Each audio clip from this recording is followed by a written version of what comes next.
So far so good. What about trying it for the web? What we're going to do first of all is to save our file to the correct directory for our local web server to locate it.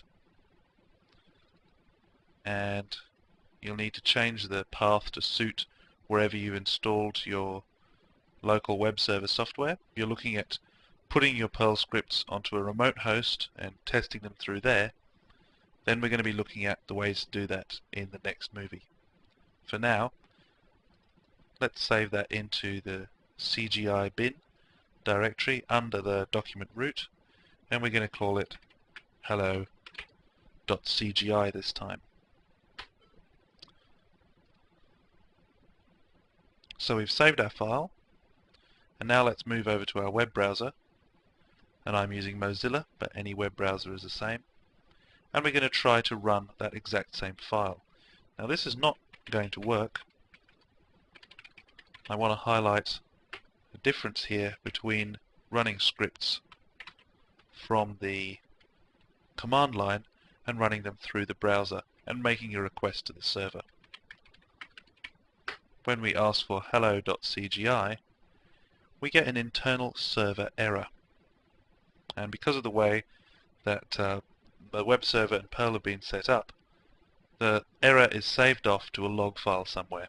So let's go back to our script and see what could be causing the problem. Our single command here simply prints hello world.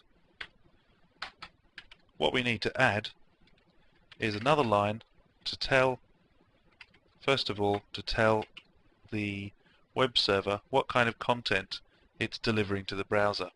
So just type this line in exactly as I've written it.